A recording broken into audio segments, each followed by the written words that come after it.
चाहे वो यूट्यूब में हो, जो सरकार को पसंद नहीं है। अब पसंद कौन करेगा? फेडरल इन्वेस्टिगेशन एजेंसी किसकी है? सरकार की है। सीसीपी किसका है? सरकार का है। जो जो भी कमिटियां बनाए किसकी है? सरकार की है। वही तय करेंगी। जैसे आप बिल्कुल ठीक कह रहे विवेक, जो चीज उन्हें पसंद नहीं आएगी उसको वहां से, उस कंटेंट को सोशल मीडिया से बिल्कुल बर्खास्त किया जाएगा, और फिर फेडरल इन्वेस्टिगेशन एजेंसी जो है वो तहकीकात करेगी। और वो जो आदमी है उनको चाहे 3 साल और की सजा हो, 20 लाख रुपए की सजा हो, ये हो।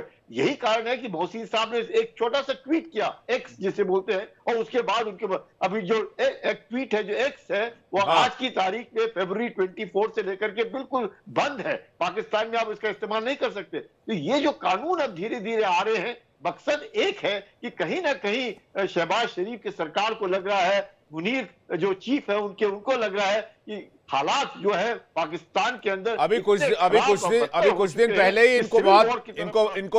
इनको दौड़ा कर मारा था पीटीआई के सपोर्टर्स ने और कार्यकर्ताओं ने, इसी चीज से परेशान होकर।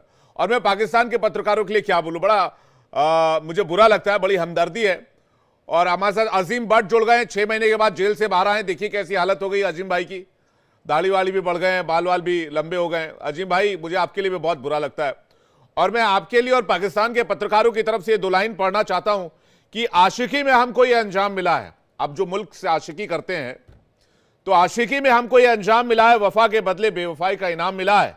यह सितम भी खूब देखो सितमगर का, कि कत्ल भी हमारा हुआ है और इल्जाम भी हमको मिला है। तो क्या कहें अजीम भट्ट, आप लोगों के लिए बुरा लगता है, पाकिस्तान में रहकर आप अपनी पाकिस्तान की भलाई की बात नहीं कर सकते? ये आपातकाल नहीं तो इमरजेंसी नहीं तो क्या? अजीम भट्ट जी, बहुत शुक्रिया। देखिए, मुझे कुछ आवाज की डिस्टॉर्शन तो आई है, लेकिन अलबत्ता टीका लॉ की जहाँ तक बात है वो आप सवाल कर रहे हैं और आपका शेयर जरूर मेरे तक पहुंच गया। देखिए, इसके ऊपर मैं आपको बड़ा वाजिया पहले भी बता चुका था और आज भी बताऊंगा कि हमारी जो सहाफती कम्युनिटी है, जितनी भी जर्नलिस्टिक कम्युनिटी है, वो बड़ी क्लियर है कि भाई फेक न्यूज ऑफ कोर्स नहीं होनी चाहिए, इस पे कार्रवाई भी होनी चाहिए। लेकिन प्रॉब्लम यहाँ पर ये आती है कि हर हुकूमत जब आती है और वो इस तरह के लॉज को पास करवाती है, तो उसका बुनियादी मकसद ये होता है कि आपने अपने जो पॉलिटिकल ओपोनेंट्स हैं उनकी आवाजों को दबाना है, उनको गिरफ्त में लेके आना है। तो हमारी जो एक आपके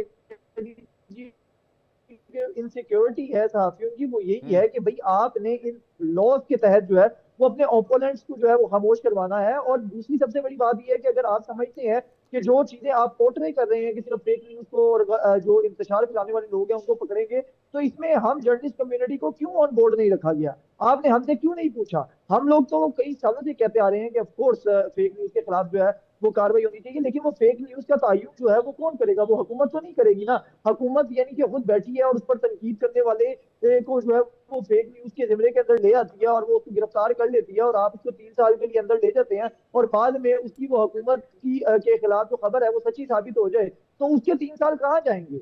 मतलब ये है कि आप खुद ही मुंसिफ है, आप ही कंप्लेनेंट है, आप ही जज है, तो ये तो नहीं हो पाएगा। आपने इसके अंदर हमारी आउटपुट ली ही नहीं है जर्नलिस्ट कम्युनिटी की, और आपने ये लॉ जो है वो पास करवा दी। और अनफॉर्चुनेटली जो सबसे ज्यादा अफसोस हुआ वो इसमें ये हुआ कि पाकिस्तान पीपल्स पार्टी जो है उसके ऊपर तो हमें ये कभी भी एतराज नहीं रहा था कि वो इस तरह के काले कानून को जो है वो पास कर देगी। प्रेसिडेंट आसिफ अली जरदारी साहब ने जो है वो 1 घंटे के अंदर इसके ऊपर दस्तखत कर दिए, साइन कर दिए, और अब ये कानून का हिस्सा है।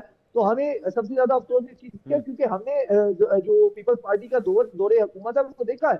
जरदारी साहब उस वक्त प्रेसिडेंट थे 2008 से लेकर 2013 तक, और पाकिस्तान की जर्नलिस्ट कम्युनिटी जो है वो उनके ऊपर बहुत दहशत करती थी, बहुत तनकीद करती थी, लेकिन पीपल्स पार्टी ने कभी उसका बुरा नहीं मनाया और कभी भी पीपल्स पार्टी ने सहाफियों के खिलाफ जो है वो इस तरह के इल्जाम नहीं किए। लेकिन मतलब हमें अभी तक समझ नहीं आ पा रही है कि पीपल्स पार्टी इस तरह के कवानीन के ऊपर इमरजेंसी के हालात पूरी तरीके से बन चुके हैं कर रही है।